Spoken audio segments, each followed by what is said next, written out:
That's where I pull up the thing. All righty. Yeah, for me, it says broadcast is live. So I know people are starting to pour in. I'm going to start saying hello, Nick, and good morning, Nick. Good morning, Broncos for breakfast. Might not be just all Broncos in here because we talk a lot of NFL draft and how it affects the different teams. Falcons, Panthers, Jets, Dolphins. We hit a lot of them. So if you're from another team, welcome and say hello. If you're just now joining, that your first time here, welcome to the people who are coming back. Thank you. Make sure you hit that like button on wherever you happen to be watching, and the subscribe button. That helps us out.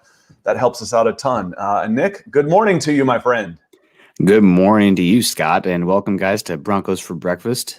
We love y'all. Thank you very much for joining us at 8 a.m. Mountain Time, God's time. And thank you to Scott for joining us, guys. Even before we get going, make sure you check out Scott's YouTube page at youtube.com/C/Scott Kennedy. And follow us on Twitter. I'm at Nick Kendell MHH, as you can see there on the screen. And Scott is at Scout Kennedy, also as you can see on the screen. So today Nick, we're going to get there's a story behind that. When I used to get introduced on radio all the time, I was always Scott Kennedy from Scout.com, and 9 times out of 10, the person would say Scout Kennedy. We're like, you know what? Let's just go with it. Let's just go with it. It rolls. I mean, that's a good one. I mean, it works especially for your line of work. I mean, it's memorable, that's for sure. I mean, I have to pause too. I'm like, is his name really Scout? No, it's Scott.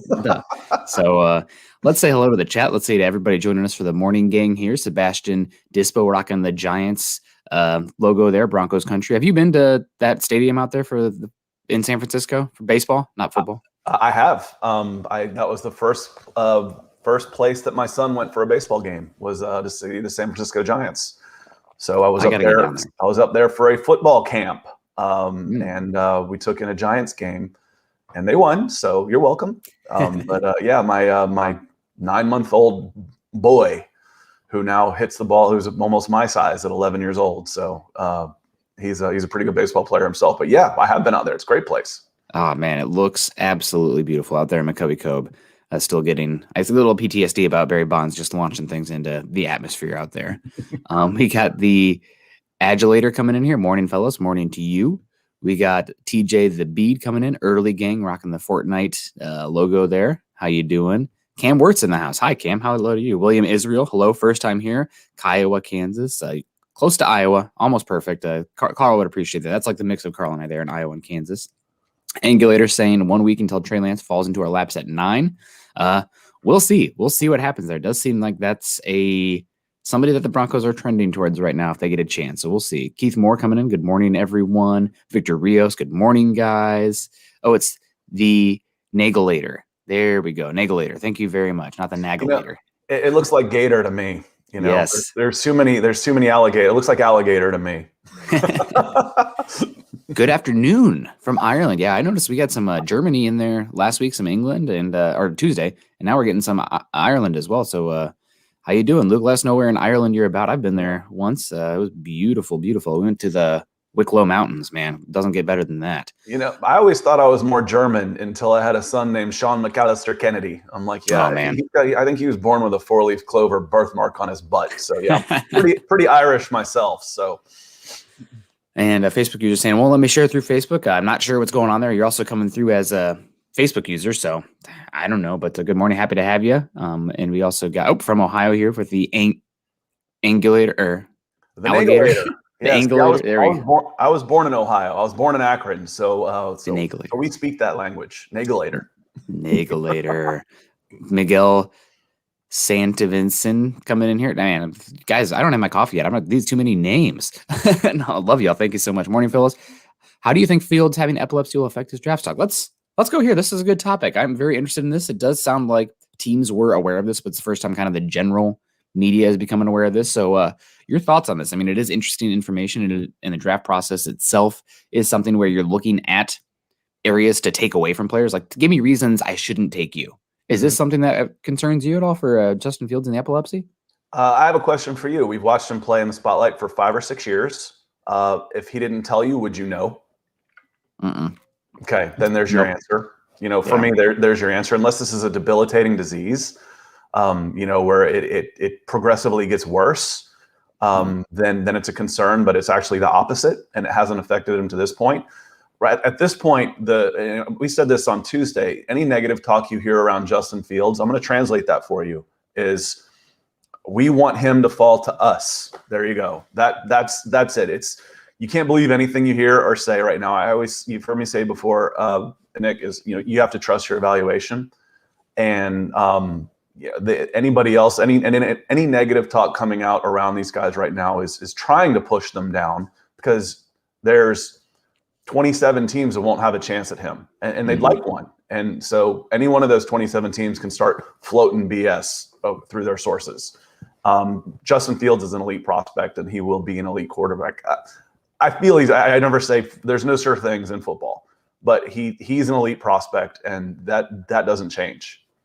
Yeah, and I do think it's pretty interesting and awesome that they do believe, and he has a family history of it as well, but as he grows and his brain continues to develop, that he could grow out of it. And I know a little bit of neurology here for you guys, but the brains, especially for males, finish growing later than for females, and it's about 25, 26 on average, I believe.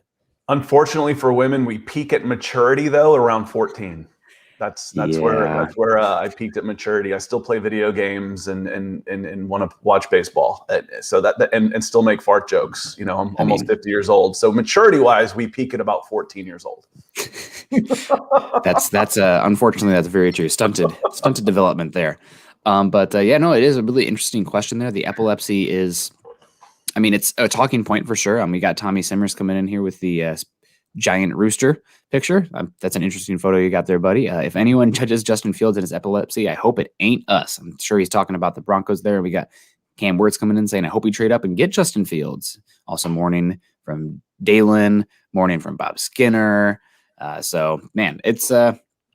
Justin Fields, man. It is interesting. I don't know how familiar you are with Ben Albright and his work, but he has been hinting pretty hard that, according to his sources, and it's lying season, but he's indicating that if Justin Fields, he's expecting him to fall to 9, and the Broncos might even pass him. So that goes against what I see on the field. But we'll have Randy Moss then. We'll have Randy Moss. Randy Moss fell a long way and is one of the best receivers of all time. It happens for the wrong reasons. Randy Moss had some off the field issues, mainly with his attitude, and frankly, I love Randy Moss. Randy Moss was like, I'm not playing the game of all this stuff and talking to the media and being on a happy face. I want to go out and play ball. And I loved him for it. I think Randy Moss is awesome. And we've gotten to see a little bit more of his personality as he came out. And I love Randy Moss. Warren Sapp had a little bit of that coming out too, fell down to 28, 29. So you're going to have one of those guys if you pass on Moss. And we talked about this last time. I said, if the Falcons take Kyle Pitts and Carolina gets Justin Fields, they're going to regret that for the next 10 years. Yeah, that's a good point. We got Jason Urban coming here. If we get Justin Fields, we will go to the Super Bowl. That's on period. We got Tommy Simmers again, straight cash, homie. I always loved Randy Moss fishing, straight bass, homie. Like the fishing stuff, that speaks to me. I love Randy. Randy's a good old boy. He is. Randy Moss is a good old boy, and I love him. He just wants to do his own thing. He just happened to be one of the world's most talented athletes at the time, and maybe ever. Yeah. But when we talk about instant impact, people say, we talked a little bit about this last week, saying you can't. If you're drafting a quarterback, you can't assume he's going to take you to the next level in his first year. However, when you're drafting a quarterback that has the physical tools of some of these guys in the dual threat, you can put in packages for them that can make them effective right away. The Falcons, I'm sorry to keep saying Falcons, but there's parallels here. They had Chris Chandler, Super Bowl quarterback, and then Mike Vick comes in. Chris Chandler was a great quarterback. He really was. He was a little bit of a journeyman, but he was a great quarterback. And when Mike Vick comes in, you find ways to get a 4-3-5 guy the ball and put packages in. I think their red zone offense that year was just insane when Mike Vick was transitioning to be the full-time starter behind Chris Chandler. So Justin Fields, Trey Lance, those guys are extremely athletic and can do more things than just throw. And you find packages to make them successful. So guys like that can help you in the first year, even if they're not going to be a full-time starter. Do you have any worries about making them a package-specific quarterback that does anything to hinder development as a passer? Or is that something that it's going to be part of their game anyway, so you're just going to make it comfortable for them and get their feet wet, so to speak. Yeah, because they can pass, that you're not just coming in and running a wildcat running back. You're not just putting a guy who played quarterback in high school, but he's really a receiver coming in. It's just part of the package. And it for me, it helps them, acclimate to the game, get some experience. So when they're in there as full time, it's not all so new to them. Yeah. And they're much more comfortable in that situation. And in short yardage situations, having that the RPO, the run pass option is very valuable. Yeah, no, absolutely. And especially in today's game, we talked about it last week about, you were saying more pitchers. I think offensive line play across the league is as disconjointed as it's ever been. There's just not the talent there. Then there's not enough tackles. What do you think? There's like 25 starting caliber tackles, probably, like, of quality. And, you need 64 of them. So It's going to happen every year. You're going to have issues. And if your quarterback's a statue and not a good processor, you're in for a world of hurt. But something also about that athletic quarterback is the way the game is trending right now. And I guess we can give a little bit of props to Vic Fangio, but yards are at an all-time high. So is points. But biggest thing is making sure you're not going to shut out teams, right? Like, that's just rare. But if you can make teams have to march the football down the field and then bend, don't break in the end zone, giving up 3 instead of 7, that's a winning formula in today's NFL. And just with how points are being scored, if you have a quarterback, though, that is a running option, it just multiplies and makes you so much more potent in the red zone. And we've seen it with Josh Allen. I mean, it's something that a lot of people, I would say it's a intellectually dishonest argument with comparing Josh Allen's stats early on to Drew Lock, because they never talk about the rushing ability. And that is something that Josh Allen brings. It totally changes what you can do, short yardage situations, broken play situations, and especially in the red zone. And that's something that I think Justin Fields and Trey Lance can both provide day one. Yeah, and I like my guys in the fields of Deshaun Watson. Deshaun Watson he's a pocket passer who can run. And that's he doesn't want to run, but he can. Mahomes is a lot like that. Mahomes is a passer first, for sure. Yeah. Without a doubt. Going back the longest way, I mean, John Elway was a hell of an athlete. We can keep going. Steve Young never got credit for how great a runner he was. Yeah. But they were always passers first. So again, for me, when we're talking quarterbacks, the number one thing is going to be accuracy. So can you pass? Can you throw the ball? It's still, we can talk about dual threat all we want to, but you still have to be able to throw the ball, or you're in big trouble, because there's 260-pound linebackers running 4.4s on the other side of the ball. You're not going to out-athlete guys from the quarterback position. Even Cam Newton has, had to find that out eventually. And I think he's almost got the shelf life of like a running back, the kind of beatings that he took. And he probably took a few more extra because he was such a unit out there at 6'6", 240, that he's getting some stuff is happening to him that I call it when I was playing sports, you're playing soccer. I was a big soccer player. I was like, that's not a foul. I'm just bigger than him.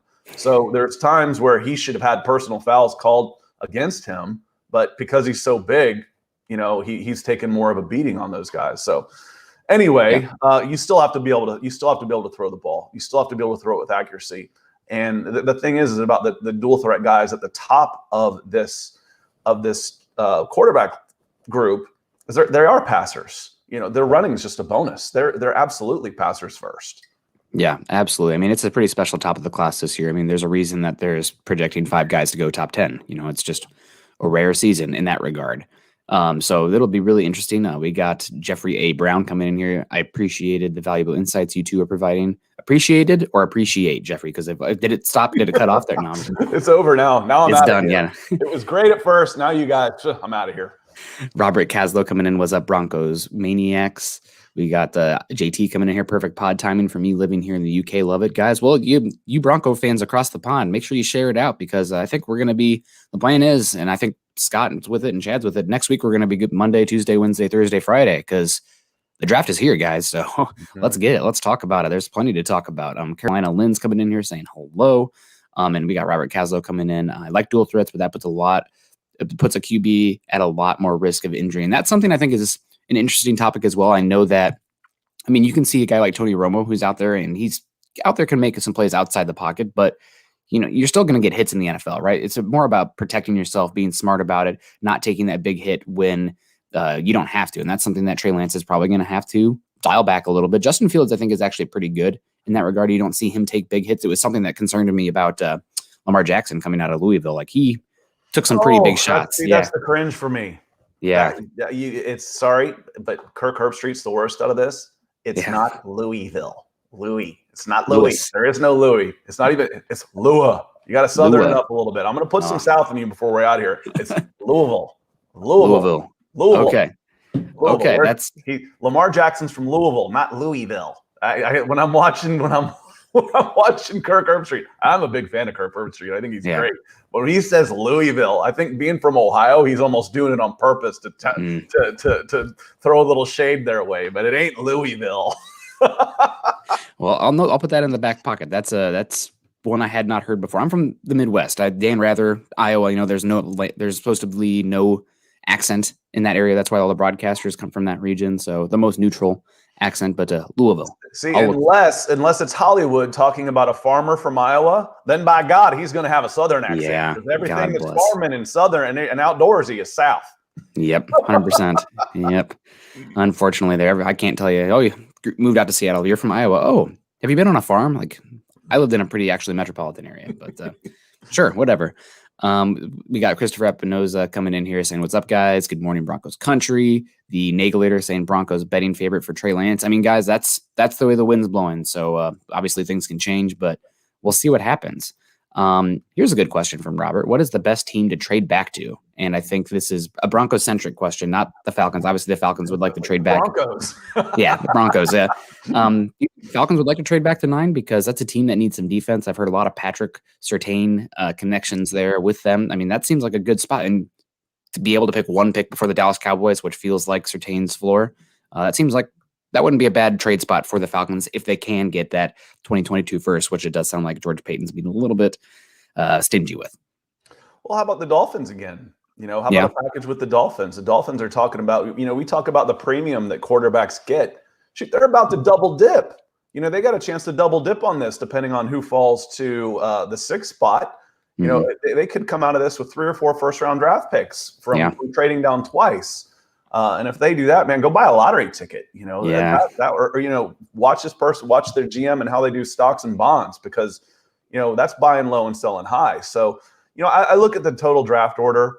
But if they hadn't already traded, you know, you might say the Eagles sitting at 12 is a pretty good spot. New England possibly is someone who might want to move up a little bit. And you never know what, and we won't get into social media here, but you never know what the hell the Raiders are going to do. They're always a wild card, you know, sitting there at 17. But Miami's sitting there at 6 and 18.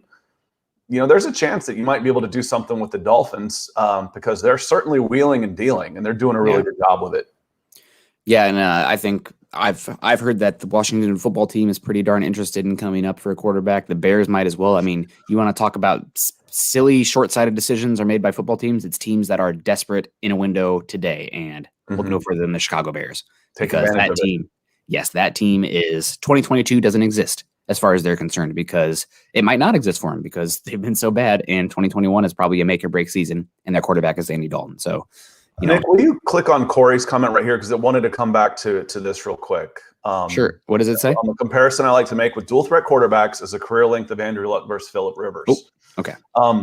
And because I 10 years ago I would have said it's really not that different, because you know, the quarterback standing still in the pocket, you were worried about them taking the beating, but they've changed the rules a lot to protect guys in the quarterback. You know, you can't go below the waist, anything to the head, no drive. You know, used to pick those guys up and you know, power slam them, you know, and drive them. You can't do that anymore. So, you know, I agree with you at this point that I used to think that, excuse me, that players can get hurt anywhere. In fact, standing there as a statue made it even worse. You wanted a mobile quarterback to protect himself a little bit, but the way they've changed the rules, I agree with you. I think, you know, the pocket passers and the longevity is definitely, you look at the guys playing into their 40s, you know, but again, to play quarterback in this league, you have to be able to throw. So I always say about a dual threat quarterback, if I make him stand still, can he still beat you? And if the answer is yes, you got yourself something, you know, then you've got something.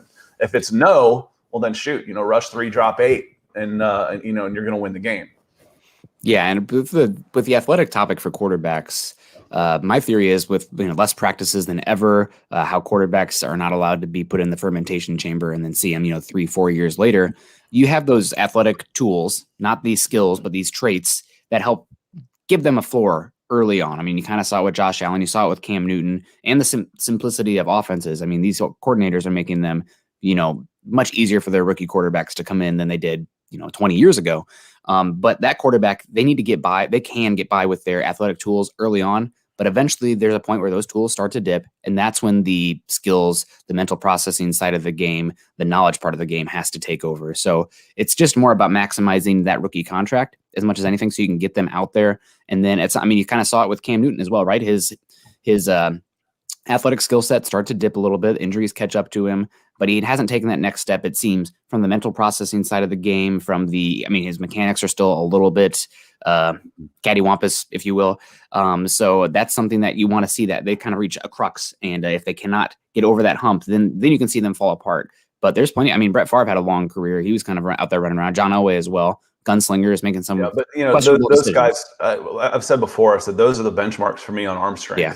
Is John Elway and Brett Favre. And then, I slid Matthew Stafford into that comparison with those guys. But when we're talking purely who can throw the ball, my arm strength benchmarks are Elway and Favre.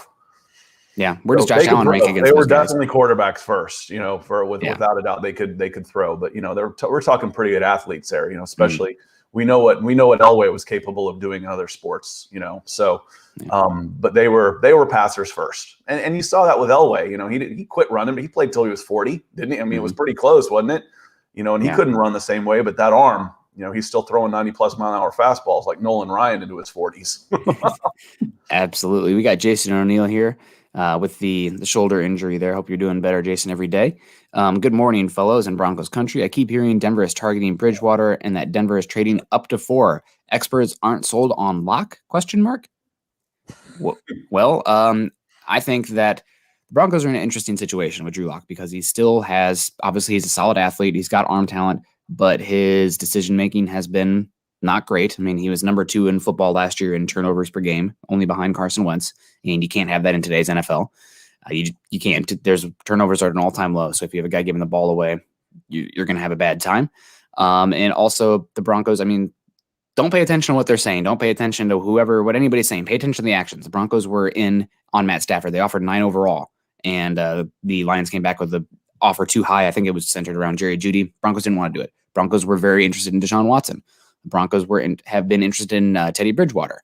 They made calls on Sam Darnold. So the Broncos, experts aren't sold on lock. The Broncos don't seem to be sold on lock. Now, that said, I do think that they can come out of this. They would feel okay coming out of this without getting a rookie quarterback and bringing in a Bridgewater or a Nick Foles. Personally, I don't think that's the best direction to go because I'd rather get one of these top 4 quarterbacks in this class. But I don't think the Broncos themselves, specifically George Paton, are all that sold on lock either, even though he's put in the work and he does have the traits and he's still young. Well, Nick, I have a question to you about Bridgewater. Now, the Panthers have about $25 million tied up into their quarterbacks this year because Darnold's on a rookie quarterback. He's only 5, but Bridgewater's on 20. And they take a dead cap hit of $20 million if they get rid of him this year, of Bridgewater. They're $15 million, $16 million under the cap, so they might be able to afford that if they're done with free agency, that it's not that big a deal. But that's a big hit. That's a big hit to take. And they've already picked up Darnold's option for next year, which blew my mind to a certain extent. So they've got $20 million next year where Bridgewater would only be 5. So it seems to me like they're allocating $25 million to the quarterback position for the next 2 seasons. But do you really want to go 5 and let go of 20 this year? If I'm Carolina, I'd want to keep Bridgewater around just to hedge my bets a little bit, especially if I'm going to be paying him $20 million on my cap hit anyway. What do you think about them shopping him, or they seek permission for a trade, but does it make sense for the Panthers to let him go? I think that it depends on how right they want to do by Bridgewater. And if Bridgewater is somebody, it's like, I think I got a chance to go do something here. I wasn't terrible last year. I was obviously very middling, but I wasn't terrible. Then maybe they would look to do right by him. And also, it's the way the contracts are structured. It doesn't have to be like today. It's almost May already. That post June 1st trade changes the dynamics of the contract. If they trade him today or, before June 1st, it would be $10 million dead cap with $13 million savings That's pre-June 1st. But post-June 1st, you can split that dead cap hit for $5 million 2021 and $5 million on 2022. So, and he hasn't been traded yet. I could definitely see it being where he's traded June 1st. You're not going to be that far behind the 8 ball if that happens. And it's just to move the money around in a different way. That makes sense. And I'd be happy to have Teddy Bridgewater come in. I was surprised how big of a contract he actually got. Yeah. Quarterbacks, man. it's like, yeah, start. I mean, and he's going to make, $40 million from Carolina. And, he hasn't been the same guy since he got hurt. He's lucky to be playing. He's fortunate to be playing again at all with that injury he had. And, I love Teddy. I root for him no matter where he ends up. That I want him to succeed, but he's, he frankly, he hasn't been the same guy. And, his passing numbers were significantly, they weren't great, but mediocre was considerably better than what Darnold had at the Jets. And Carolina isn't exactly, flush with receiver talent. I look at their roster and think, you know what? One of those big receivers might be a pretty good place for Carolina to go with a pick right here at the 8 spot. Yeah, absolutely. And we got the Nagelator coming in here saying that he's from Ohio and can confirm they do say Louisville. So put him down, Nobody in Louisville calls it Louisville. We got Tspud Productions coming in here. He says, I don't think we, speaking of the Broncos, need to draft a quarterback. The biggest issue on lock is consistency. Yes, but how can we be consistent on lock when our offense suffered through inconsistency itself between the 2 years? And that's a good point, Tspud, but I want to volley this one back to you. The NFL is a league of adversity. You're going to have injuries. You're going to have new players every year. I mean, there's only 2 players left from the Broncos 2015 Super Bowl team, and that's Von Miller and the kicker, who we know about kickers. I mean, we even specialists. Let's put them in a box. I don't even evaluate kickers or punchers. I'm not going to do that. That's for other people to do. I'm not going to put myself in that pain. So you're going to have inconsistency every year. Offensive schemes change, coaching staffs change, players change, etc. It's up for, especially the quarterback position, it's up to them to overcome that adversity, to raise those around them. And I know Locke is young and he hasn't had that consistency, and that's not the best situation for him around him, but other quarterbacks haven't had the best situation. I mean, everybody points to Mahomes, and he's had it about as good as it can get. But Deshaun Watson, forget the off-field stuff for a second, which don't do that in real life, but he's had a terrible situation. The Texans have befungled that thing terribly. Never have your coach be the GM, side note. But he's been incredible. He was a top 5 quarterback in the league last year. It's obviously important for the quarterback to have them have the best situation as possible, but it's also important and a good evaluator to see if that quarterback can overcome that adversity, because that's the name of the game. You're going to deal with adversity no matter what. That's life. And so far, Locke has not done it to the extent where I would feel comfortable being in on him next year. Yeah, and you can put up decent numbers on a bad team. You can still look like a good quarterback on a bad team. Yeah. And I'm not saying, I use this more along with Darnold than Locke.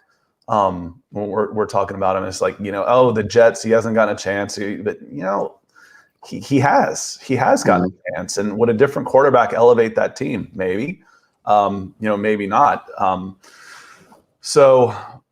It's important to have one. Will one be there that you want at 9?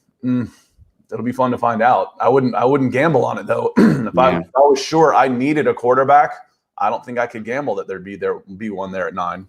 Yeah, no, I think, and this might make Scott a little bit upset, but it does seem like right now Pitt's trending to 4. You're saying no. You don't think so in your heart? Is that your heart or your brain telling you that? It does seem like the general media. As a lifelong Atlanta sports fan, my brain tells me they're going to do the worst thing. Okay, that's what's going to happen. My brain tells me that they're going to make the worst choice. They didn't call this Loserville in the 90s for nothing. It's pronounced Louisville. Loserville. So. It's the 32nd ranked defense, the 27th ranked rushing offense, gave up the 5th most sacks in the league, and you're gonna draft another pass catcher, really? And your 2 best players arguably are receivers, and you're gonna get another guy to catch the ball. No. See, I think this is interesting because I don't think that's the worst idea. I think strengthening a strength and making an identity that is overwhelming that no team can even stop it. But Nick, I'll say it again. what good is a receiver if you can't run the ball, protect your quarterback? Yeah, that's. I mean, it's like, oh yeah, it's going to be another 3rd and 12 because they ran the ball on first down and lost 2 yards, threw an incompletion on second while Matt Ryan was going on a naked boot and got knocked down. And then you sell out, and you don't even have to sell out. You can rush 4 and get a sack on Ryan. If the quarterback is running for his life because it's always 3rd and 12, what good is having another receiver? If you can convince me, I'll change my mind, but I'll give you a hint. You won't be able to convince me. Well, I like it that we have. I like it that we have a little point of contention. From a draft and a team building philosophy, I do think that strengthening a strength and building a specific identity is not a bad strategy, but that's coming from a point of strength as well, where you don't have these overwhelming weaknesses. Like if you can go into the draft like the Broncos are this year, where they don't really have huge holes on the roster right now. I mean, for picking 9, that's about as good as they could be. And Nick, I'm okay with that on defense. You know, and this is why I've said, Micah Parsons, because, on the offensive side of the ball, there's only one ball. There's 2 receivers out there that have multiple 1,400-yard receivers on their resume. I mean, yards on their resume. How many balls are going to go around on offense? But on defense, the linebacker position is really the only position of strength. Grady Jarrett's really good, but he's kind of alone on the defensive line. But the linebacker position for the Falcons is pretty solid. If you wanted to make that nuclear, I'm okay with that, because then you got 3 guys flying around trying to tackle 1 ball carrier or do something like that. But on offense, it only takes 1 player on defense to end an offensive play. It only takes 1. So you have to play offense is hard. They keep making it easier and easier and changing the rules. But it only takes 1 guy on defense to blow up a play, or 1 guy to make a mistake on offense to make a play, to blow up a play. And there's mistakes all over the place on the Atlanta Falcons offense. Now, the scheme will help that. But, it's like, well, I was watching, Pete Schrager's mock draft. He had him taking Pitts. He's like, well, these 2 guys who I don't even know the names of had a lot of success in the Arthur Smith offense. I'm like, exactly. I don't know who those guys are. I don't need to have an all generational tight end to have success in this offense. I just need a guy. Yeah. And then have two all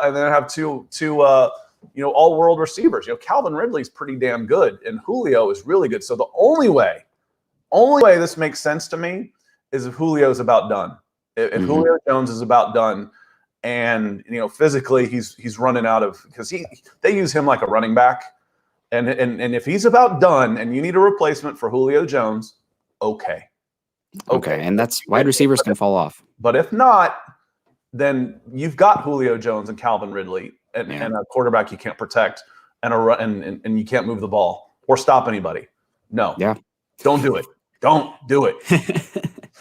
We got Raymond Alexander Mercer O'Neill coming in saying, hey guys, how do you feel about Kyle Trask from what Peyton had to say about him? And I'll be honest, I did not hear what Peyton had to say about him, but we'll talk about Kyle Trask either way. Off topic, yes, sir. I got married with my wife 3 months ago, and go Broncos. Well, congratulations to you and the missus, Raymond. That is fantastic to hear. Anybody that can, especially in times like this, find somebody where you get along with and have a good time.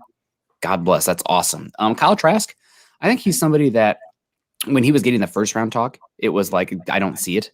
He's good anticipatory thrower, but I just see Mason Rudolph out there running around. That's about it. And Mason Rudolph is not a first round quarterback.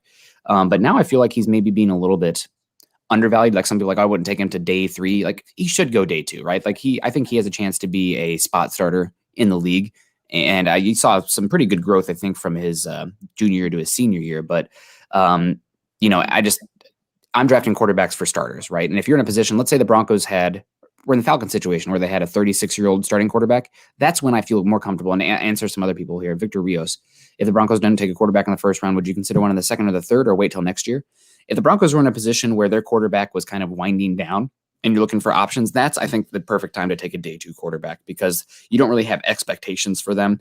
And it's a dice roll. I mean, it's not a dice roll. It's a scratcher ticket, because the odds of a second round quarterback or day 2 quarterback hitting, or a non-top 12 picked quarterback hitting, are thin at best. But where the Broncos sit right now, I am not really interested in those day 2 quarterbacks, even though there are some talented ones out there. If you're looking at Kyle Trask's career arc and set it up next to Mac Jones's, it'd be hard for you to tell the difference. You're like, wait, who was who? They're very, very similar. I think their styles of play are very similar.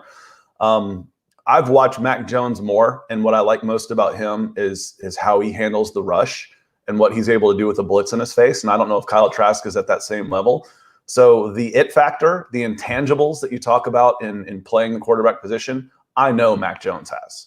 I don't know that Kyle Trask. I'm not saying he doesn't, but I know, and I think that's what has elevated Mac Jones a little bit. But, if you're looking at them from the 30,000 foot level, they look very similar to me. Yeah. So, if you're looking for a solid backup who might be able to grow into something, but again, you use a second or third round pick to do that, you can find, depending on where the holes are on your team, you can find a starter in the second and third round. So you might not want to use that on a quarterback right there that doesn't project as a starter for you anytime in the near future. Yeah, that's a good point. We got Chad Eric coming in here. Everyone has us targeting a quarterback. Would you be surprised if the Broncos go a different direction at pick 1 or pick 9? I wouldn't be surprised. I do think it totally, you're picking 9, right? There's there's a number, but there's a number of scenarios where the board falls different ways. So we don't really know who's going to be there at 9. And also I think if the Broncos don't go quarterback, I think they would prefer to trade back and accumulate more assets. Peyton is coming from that Rick Spielman school of thought where I've never seen a trade down I didn't like.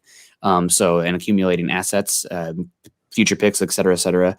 At 9, I do think that the Broncos would be happy to bring in Rashawn Slater. That does seem to be the rumor right now. And I wouldn't mind that at all. I do have Penny Sewell over him. I'm not sure the Broncos board lines up that way. And for Slater, something about him is he's super consistent. His technique is great. He's day one. I do worry a little bit about his length. I'm an Iowa fan here. When Northwestern played Iowa 2 years ago, AJ Epinesa with his 34.5-inch arm length or whatever it is, ate him up. They just destroyed him. And we saw everybody's kind of leaning on that Chase Young versus Rashawn Slater game, which by all means was a great, fantastic game for Slater. Put him on the map.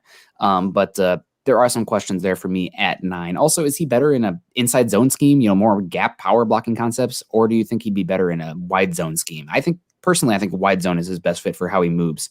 But if they took him, it's like eating your vegetables, right? You can have snacks later because you've been eating your vegetables and you're just fortifying the offensive line, which I don't think is ever a bad strategy. It just kind of is secondary, maybe even tertiary compared to the value and need for a quarterback. I think the easy way to answer that question was, I don't think there's going to be a quarterback there at 9. I don't know. So you better start looking in other directions. I think the 5 quarterbacks that are going to go in the first round are going to go before 9. So it's going to be an historic draft in that sense.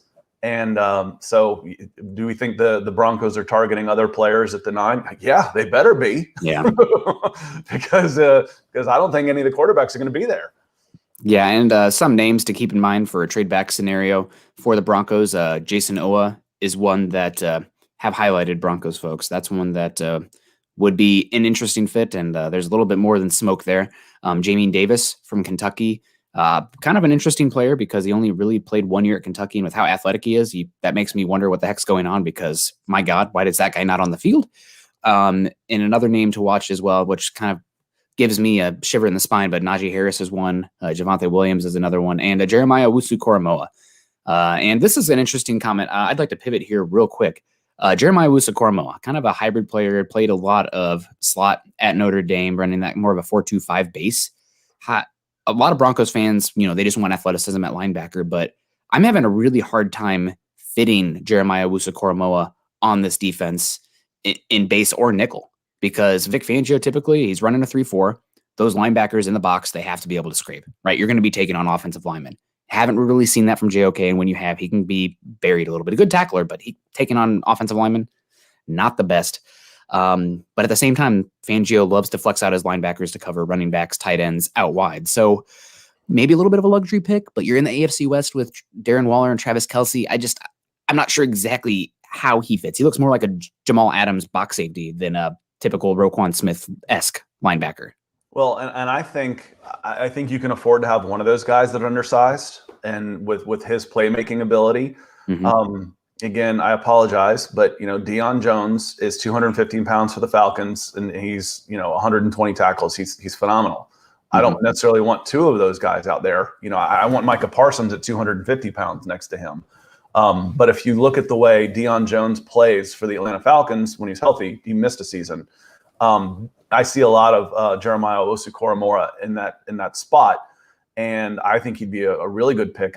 I think just his ability to make plays is going to make him valuable on a defense. You find that you adjust your scheme to the talent you have. When you got a talent like that, you might move things around. You can't be rigid in what you do things and how you do things if you're going to be successful. And Fangio's been successful. He'll try and find guys that fit his system, but he can also move things around based on the players and talent you have. That's what makes him a good coach.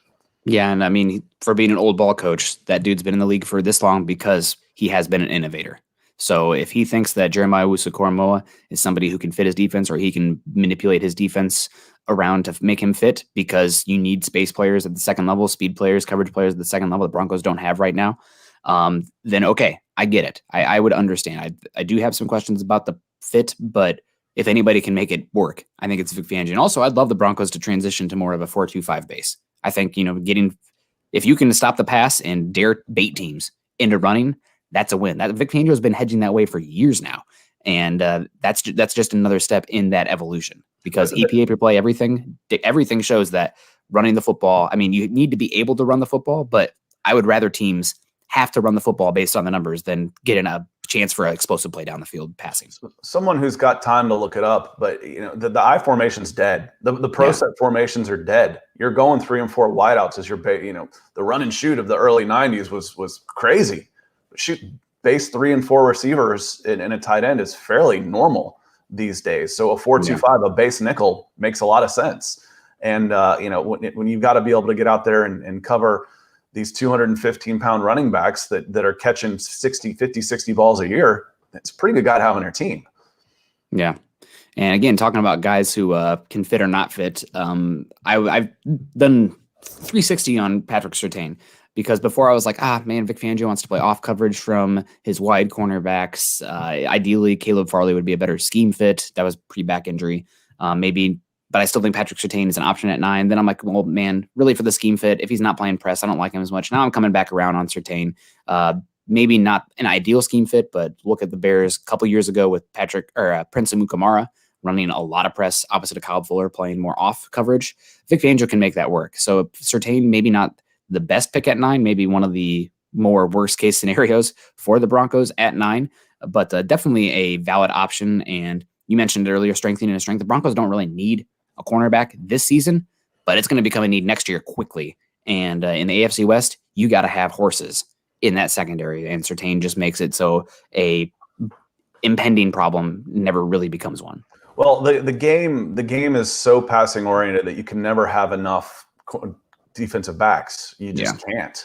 You're a pulled hamstring away from being in a big trouble at the cornerback position. So, getting depth at the defensive back position is paramount. So, I've said before, I'm like, when you're thinking as a general manager, you're thinking of the next 10 years. And if I firmly believe that Surtain is better than the other guys, I'm not worried about fit. I'm not necessarily worried about scheme. Like, can he play in this? Yeah. If he can, then yeah. But this guy might not be around. This defense could be completely overhauled in 2 years. And I want to have the best corner available. And if they believe he's the best corner, then they'll take him. And it's a good pick. Patrick Surtain is a good player. I consider him, when I've talked about on this show several times, there's top 15 guys are impact players or prospects at quarterback. And I put him in that level. He's an impact player. Absolutely. And at one of the most valuable positions in football. And if you can get that locked down for 4 years on a rookie contract, that's just good business. Tyler Randall coming in here with the $5 super. Tyler, in the morning, thank you so much for joining us. We really do appreciate you. Howdy, fellas. Howdy to you and yours as well. Just showing some love. Thank you so much. We'll show you some love too. Hashtag, go ahead. I love the hashtag. Yes. I love the hashtag. B4BFast. Hashtag state of being. Hashtag mile high salute from Oklahoma. Well, thank you very much, Tyler. We appreciate you. Drop a question in here as well so we can get to some of these. Malcolm G. Brown coming in here. How do you guys feel about switching to a lottery style draft like the NBA? I honestly do not have a super strong opinion here. Either way, I don't watch much NBA. I can tell you that if I had to go through an 0-16 season and then not get the number one pick, I would be pretty upset. But at the other time, let's say the Broncos finished, 5-12 this year and had the number one overall pick. I wouldn't even be off the ground yet. I would be floating to get Trevor Lawrence in here after not earning the number one pick. So I don't know. What do you think? I have two ways of thinking about this. One, I like the thought process behind it because Nick and I talked a little bit about the European Super League even after we went off air. And for me, if you're incentivizing losing, that's wrong. Mm-hmm. If I'm rooting for my team to lose, something's wrong with the system. That's not what sports are all about. That's not why we all got into sports. That's not why we love sports. So if I'm rooting for my team to lose so my team can improve, something's wrong. So that would help alleviate some of that. However, I don't trust authority at all. So when Patrick Ewing goes to the New York Knicks, I'm skeptical. So when the number one guy goes to the biggest market, I wonder about that. So that part of me. But from a competitive standpoint, I wouldn't mind if there was more of a weighted lottery like that to encourage, because when you're tanking at the end, that's just wrong. It's just wrong. And I would do anything to try and get rid of the incentive to lose. I really would. I mean, it is wrong, but it does work in a way, unfortunately. I mean, look at the Eagles this past year, right? They were about to win that game and they pulled their quarterback out and they lost. And because of that, they were picking 6 instead of 9. Oh, I have no doubt that it incentivized people to lose. Yeah, I mean, they got an extra first round pick. It does. It does. You're encouraged to lose. I'm not saying it doesn't work, because it absolutely does. What I'm saying is it's wrong. Yeah, no, I agree. Just a real world example, because the Eagles tanking that Week 17 game, it ended up getting them an extra 2022 first because they were able to trade from 6 to 12. So it's unfortunate, but that's definitely a problem. And a lot of times you don't have to worry about teams so much tanking. It's dishonest. These guys didn't get into playing football to throw games. Yeah. I mean, if we were talking about betting and if we had money on this game like this and you're throwing games, these guys would go to jail. Yeah. I mean, so what's the difference? We're going to throw this game. We're going to throw it. We're going to tank it on purpose. If there's money on that, those guys are going to jail. It's wrong. The whole idea of it is wrong. 100%. Anyway, that's my thoughts on it. Not that I put any into it. We got Chad Eric coming in here. What do you guys think about Ojemudia? Ojemudia from the Broncos last year, 3rd round pick from the University of Iowa. Go Hawks. Ojemudia, I think he's a solid player. I thought you didn't probably want him starting last year, but compared to the Broncos' recent run on 3rd round corners, Isaac Yiadom, Brendan Langley, you're going to get some value from him. I don't know if you ever really want him, at least from what we saw last year. I don't know if you ever really want him being one of your top 2 boundary starting cornerbacks. But he's going to bring special teams value. He's a smart kid. He's got length. You saw him clean up his tackling there the last season. He doesn't get beat over the top. So that's a good player. Maybe eventually he can come in. And unfortunately, guys, I would expect to see him at some point this season, given Callahan/Darby's injury history. But having good depth in the secondary at cornerback, especially, that's a good thing to go. And it's a developmental pick, right? Like you took a late 3rd round cornerback. That's a guy you don't really want to play year one. I mean, we saw last year. I mean, heck, rookie cornerbacks in general. How did Jeffrey Okudah do? How did CJ Henderson do last year? Not good. So we'll see with Ojemudia. I still like him, but I'm glad that he is not penciled in as a pure starter this season. And I left that one to you for a reason. I don't have an opinion on that. So that one's all you. Absolutely. And also we have from our earlier conversation, it was Tspud's coming in here talking about Pro Drew Lock here from Tspud. He also threw how many turnovers at the end of the game, throwing Hail Marys. It couldn't have been more than 1 or 2, but I'm not sure. That would be an interesting thing to dice through. And tell me how many last minute Hail Mary throws again.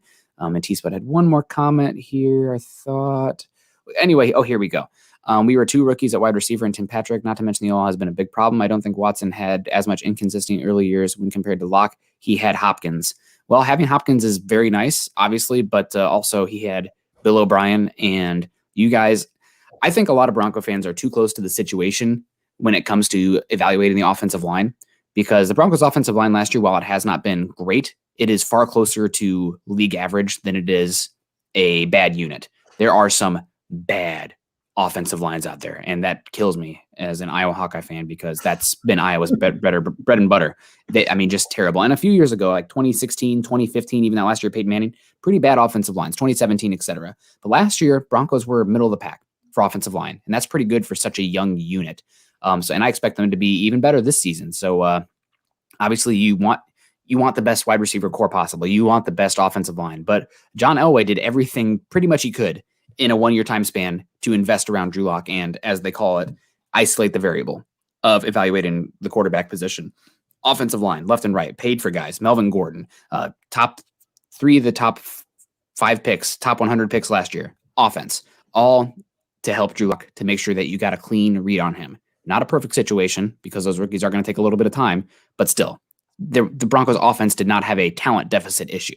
That's not the problem. The problem was youth, injuries, and obviously the quarterback play itself. So we disagree, Tspud, but I don't know what to tell you. And also some of it goes back to Drew Lock's being a second-round pick too. Like, he's had these issues. It's not like he's a raw quarterback. It's not like Trey Lance coming in with 17 starts. Drew Lock started 50 games in the SEC, and he still has a lot of the same mistakes right now. I'm not saying he can't get better, but I would say with that many reps, it's probably more likely he is what he is right now, or going to be a version of this, rather than taking some giant leap and becoming a perennial top 10 quarterback. Yeah, at a certain point, you know what you've got. And again, that's what makes this draft so interesting, is you're sitting there going, do we need a quarterback? You're a little bit on the fence, but how much do you want to trade up to get one? Because again, I think if you're going to go get a quarterback in this draft, you're not going to get one at 9. It's possible. Yeah. But how much are you willing to spend to move up to 4 or 6? The Dolphins are in business again, and they can still get their receiver at 9. Mm-hmm. So what's it going to take? What's it going to cost to move up? It does sound like, and again, it's BS season, and Peyton did you ever watch Game of Thrones? Are you that much of a nerd? Or you did? Okay, yeah. There was the scene where Tyrion became the Hand of the King, and he told 3 different people on the King's Council 3 different things about who the Lannister kids were going to marry. And then he wanted to hear what got back to him, because it was all BS. He wanted to hear what got back to him so that way he could find the leak. That's what happened with George Payton with a bunch of this stuff so far. I think they've been whispering different things to different people, and he wanted to see what got out so he could find the leak in the front office. And lo and behold, I'll just leave it at that. But it is interesting. But gosh, I don't even know where I was going with that. We got Kenny Booker coming in. Friend of MHH, writer for MHH. Kenny's a funny guy too, man. Sends me some of the funniest memes. I appreciate you, Kenny. Anything that can get me laughing is I'm here for it. I like absurdism. Anything that can catch me, whether it be dark or just weird, that's my wheelhouse. So I appreciate that, Kenny. What are your thoughts on Joe Tryon if he falls to pick 40? Should we draft him if he falls? Tryon but played for Washington, opted out this year. Seattle guy. I don't know how much you follow Pac-12 football. I was really bummed yesterday. Zion Tua Filele tore his Achilles. I can't pronounce that name. Did you see that? 6 to 10 months. He was so good 6 last to year. 10 if you're lucky. I mean, Achilles can be like ACLs. Those can be 18-month injuries before you're full speed. But in anticipation, I looked up his pro day numbers. 6'5", 259, 4'6", 440, 718 3-cone solid, 35-inch vertical, 9'8" broad. So in the day of hyper electric pro days, that's kind of average, but it's not average. 6'5", 260 running a 4.6 with a 7.2 3-cone is really good. So it's tough to say, well, is that, we call it the enough factor. Well, he's got a little bit more than enough. He's big and fast. He's on the plus side of that stuff. So now let's look at the film. Let's look at the production. Oops. Well, we don't have any from this year. So is he a little bit of a risk at 40? He might be. But if you're going to mix on a 6 guy that's 6'5", 260 and can run down most running backs. So athletically speaking, it'd be a good pick. But from a production, you have to go back a little bit and see his trajectory from when he first got there. Because from a scouting point, the late bloomers are the ones that are getting crushed by this past season. They are. Yeah, I really like Tryon a lot. He's also, his tape at Washington is hard to watch because the Lake in that defensive scheme, they want to rush 3 and drop 8. And that's not really his game. He's not a 5 technique. He's No, a 7. You're holding up so your linebackers can make plays at that point. Yep. So he's one that a lot of that tape is hard to evaluate, but I think he's going to go in the back end of the first round. I think you have a gauntlet of teams picking 27 to 32. Every single one of those teams would be prudent to consider an edge rusher there. Get a cheap, cost-controlled edge rusher that can be rotational year one and come of age over that contract. Baltimore, they need edge rush help. New Orleans, they lost Trey Hendrickson. Green Bay, Preston Smith moved on, and they're not sure what they really want to do with Rashawn Gary. And also, that's a team that just has a propensity to draft trench players. So that's one I'm looking at. Buffalo needs another edge rusher. Kansas City could use an edge rusher. Tampa Bay could use an edge rusher. So from what I've gathered, I think Tryon's going to go in the back end of the first round.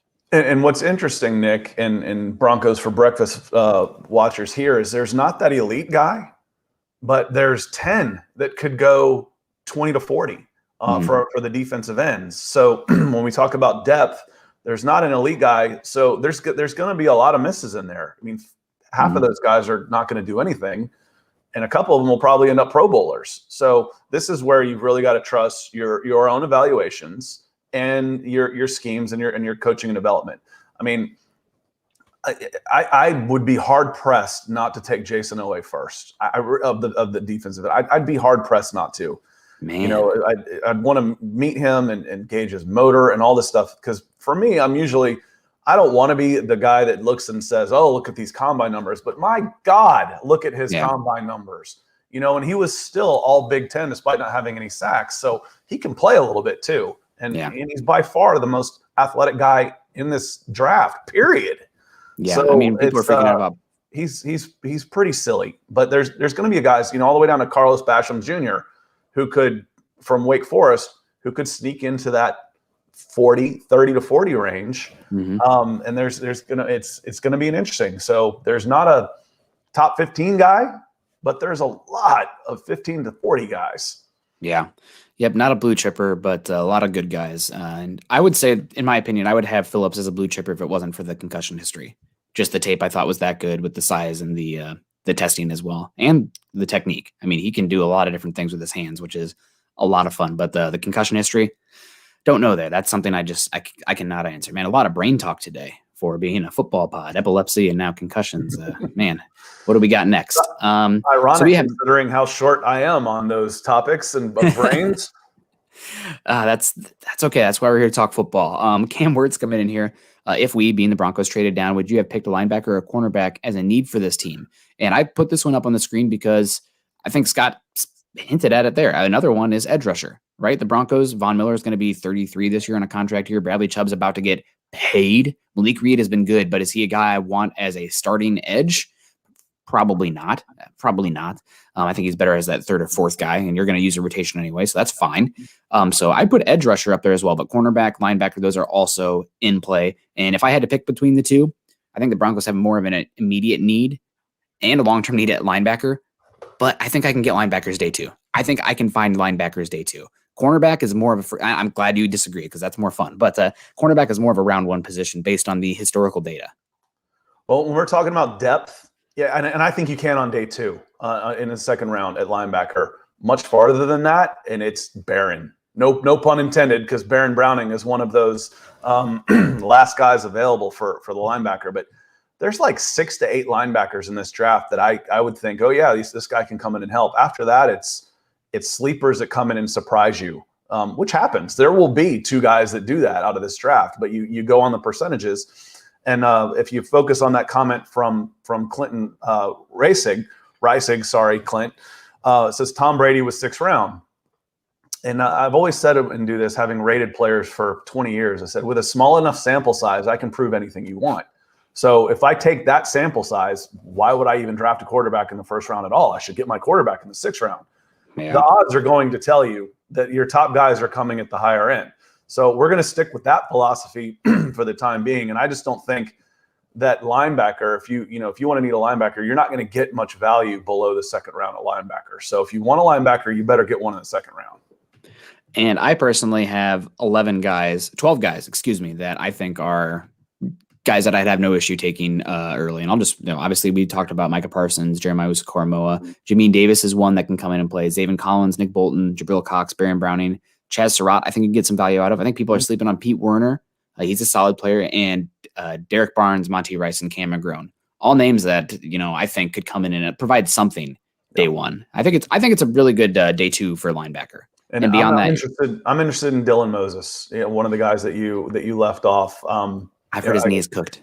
His knee is cooked? Because he's got a lot of mileage on there. He was the very first freshman 5-star we ever put out in Scout.com history.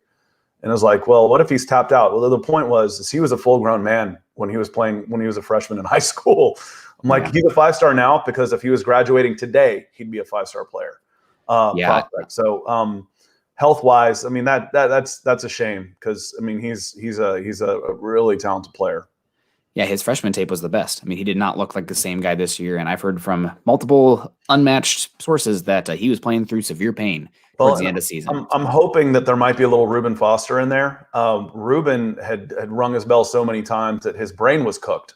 More brains. That he, coming out. If you ever watched him play, Troup County, he's from Georgia, played at Alabama. I mean, the guy was a heat-seeking missile at 240 pounds. But when he's making those big hits, he's not always hitting the same guy, but he's always using the same head. So he was always on one end of all those collisions, and it affected his play. But he turned that around and got back into it. So I'm hoping that Dylan Moses can get healthy again and play because he's a real talent.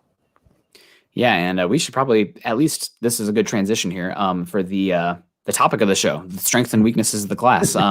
We've kind of hinted at it a little bit. Not the best class at the top, but I think in the top 100, I think that's the area where you're going to find starters. And after that, it's, dice rolls at best or, draft, a lottery. What is it? Raffles at the end of the game or end of the draft.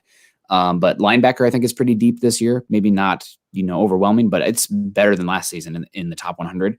Edge rusher is pretty deep this year. I really like the offensive line class in general, although it was unfortunate to see all these guys coming out the pro day circuit that sub 34-inch arm after sub 34-inch arm. That's fine. Once you get below 33, then we have, I'm not probably playing yet tackle.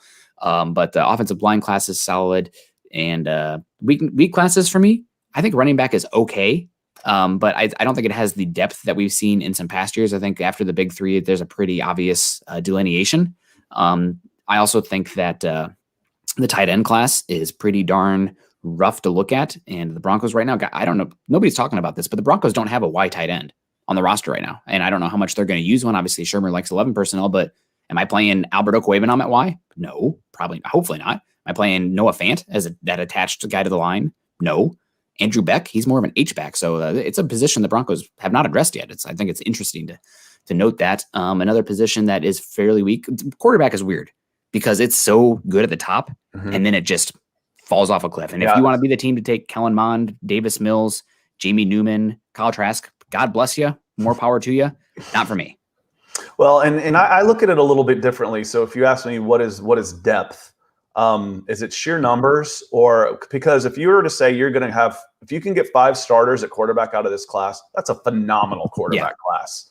Yeah. But if you're going to say, can I find me a quarterback in the 2nd or 3rd round that's going to come in and compete, then for me, then there's not necessarily the depth.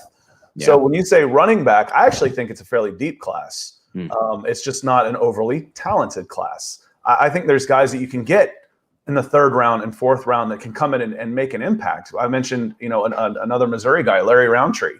He's 220 pounds. He could go in the 4th or 5th. He can do a job. Chuba Hubbard is a really good running back at Oklahoma State. I like Michael Carter at UNC a lot. He can catch the ball. He's shorter but compact, very strong. So when you're looking at guys that you can get in the 3rd or 4th, and I say, okay, can I get a player here that I think can really contribute? For me, that's how I judge depth in this case.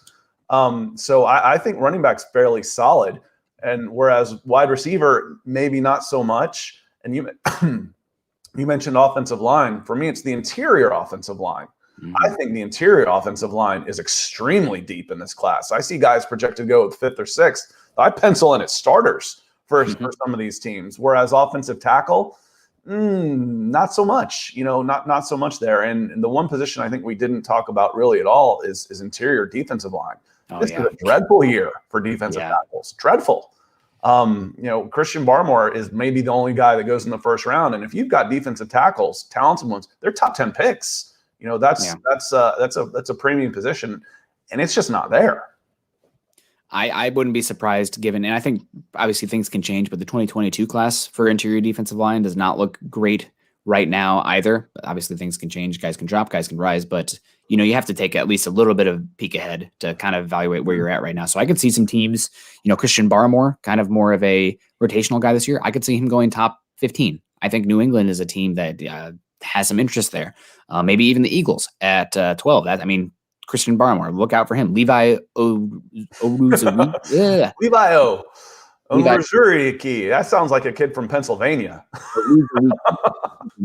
So, given the Broncos draft class last year and all the extremely hard to pronounce last names, he'll fit right in. So I'll have to figure that one out before we're live doing the draft, just because that's how it'll end up probably. But he's another one I could see sneaking in the back of the first round. Now, I don't think he would go there any year, but some team is going to be like, wow, we cannot survive right now with the defensive line talent that we have. We need to make an investment there and just attack that. So I could see that happening. Another class I think is okay, but it's not fantastic, is safety. I don't think there are many that are worth a top 100 pick. And I guess some of that's kind of depends on what you need. Safety is such a weird position because safety is such a catch-all term, and a guy that's playing a single high is so incredibly different than a guy who's playing box stuff, or there's guys who can do linebacker safety work. There's guys who can do nickel/safety work, split field, et cetera, et cetera. So I don't really like safeties as dichotomized as like wide receivers are these days. I don't think it's about to see valued as running back, to a certain extent. So again, if we use I've got to get a starter, am I going to find a Pro Bowler? Then it's going to be tough. But I look at it and see, okay, the Falcons have to have a starter. Can they get value in the third round? Yeah, they might be able to. Depending on where Richie Grant goes, Javon Holland. I like the skill set that Hamza Nasruddin brings. He's an in the box guy that you can put on a tight end. And, these guys are all projected third round for the most part, and that, to me, that means there's a little more depth, even if you're not valuing the position. They're good football players. And, I don't necessarily see that past the top 5 or 6 guys at linebacker or offensive tackle where, you're getting a pick, you're giving them a signing bonus, and you're sending them packing, after rookie camp. So, but I think at some of these positions, you can get guys that are going to make the roster on day 3. Yeah, that's a good point for safety, and looking for specifically for the Broncos, guys who can do split field stuff and come down, walk down and play some nickel snaps. Richie Grant is one, although he's going to be 24 this year, which isn't ideal, but he's a safety that fits. Obviously, Mo Rigg fits a good amount. Javon Holland fits. Jamar Johnson fits. And Sean Wade is one who your projection there, because he played slot, was terrible on the boundary this year, but he's probably going to be more of a split field safety and come down and do the nickel. So he's somebody that I think I would take a shot on round 4 or 5 after how bad he was this year, but still could be a fit. Trill Williams, is he going to be a cornerback? Is he going to be a safety? Did a little bit of both at Syracuse. He interests me. And the guy from Pittsburgh, DeMar Hamlin, I like him a lot as well. I think that he's going to end up with the Chargers because Ronaldo Hill, who's now the defensive coordinator there, was a position coach of his there for a bit. And also the Chargers are running that match quarters Vic Fangio defense now. But there are some names there that fit. I don't think it has to be a second round pick, as Keelan Green said. But if the board falls the right way, you bet. It's a position the Broncos need to look at. And when you're drafting, you should be looking as much as what this 22 roster looks like as compared to the 2021, because draft picks are investments. You want dividends. It's not about the immediate payout. You need to think about 2 to 3 years down the line when it comes to draft picks. So, yeah, and without a doubt, when you start talking about, especially when you're going to start trading up for quarterbacks, if you're going to be making moves, how bad do I need one this year? How bad might I need one next year? And will I be able to get one? One final thought on those guys a player I really like that's kind of that hybrid that they've talked about. Going back up to Washington, a lot of Husky talk today is Keith Taylor. Good size, 6'2.5", 190 pounds. Watched him at Senior Bowl a lot, and he was very, very good in man coverage. Some people have talked about him at safety because he's 6'2.5", 190 pounds. Good measurables, 4'5", 240, sub-7, 3 cones. So that all stacks up nicely too. So that's a guy I would keep an eye on when we start talking about sleepers. Is Keith Taylor out of UW? Yeah, and Elijah Molden, another one. I'm not sure if he makes that full transition to safety, but some more Husky talk here. I need to get to a game. That stadium overlooking the Cascades on Lake Washington there, Oh, they do. Instead of tailgating, they do yacht gating. I need to get a friend with a boat. You need to come down here too and come to Tennessee. The Vol Navy is one of the coolest things in sports. I wish they had a better team. I love the uniforms, love the checkers. We can get into that too. You know, why some of these powers have fallen off. I've got some theories on that too, and how they have gotten hurt, and not just through bad hires or bad luck. You know, the Nebraskas of the world. Thank God for that one. Well, you know, Tennessee, you know, some historical powers of the 80s and 90s that have dropped off a little bit. And we can talk about that anytime. Miami. Well, that guys, Monday. We'll be back Monday at 8 a.m. We're going to be here Monday, Tuesday, Wednesday, Thursday, Friday to talk more draft stuff. It's draft week. 1 week from today. It's the draft. But thank you guys very much for joining us today for Broncos for Breakfast. You can find us on Twitter, Scott Kennedy, at Scout Kennedy.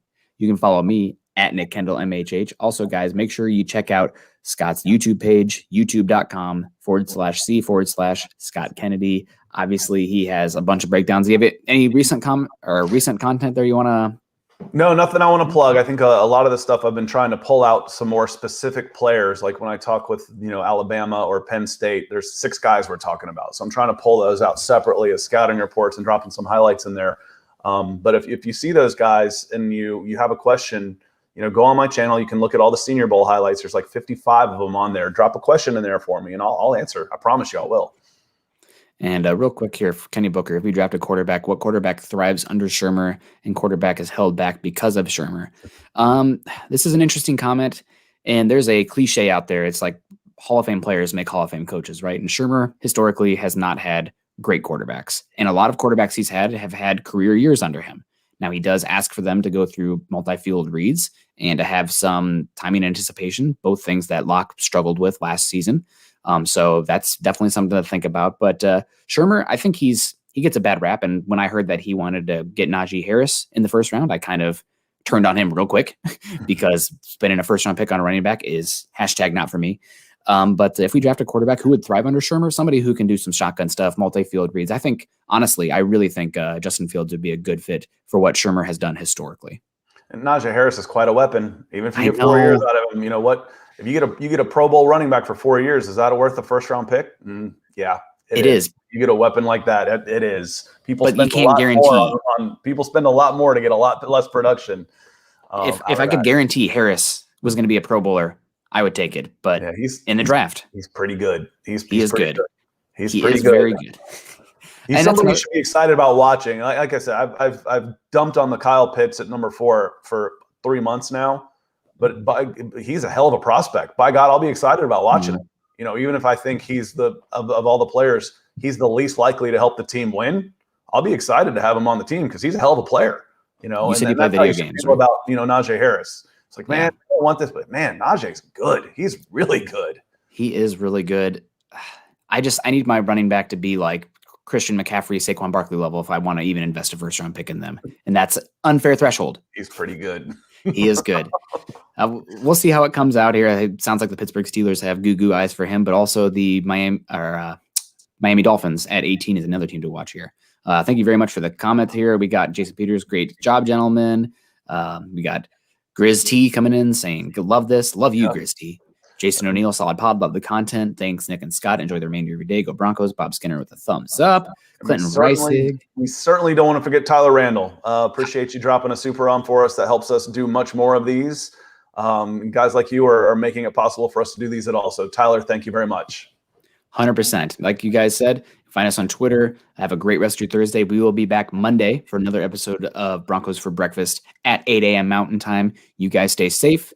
Don't read too much into all the BS this time of year. It's lion season. It'll be here before you know it. It'll be here before you know it, guys. But love y'all. Go Broncos. Go Falcons, especially if they don't take a quarterback so the Broncos can get one for Scott. And you guys have a great rest of your day.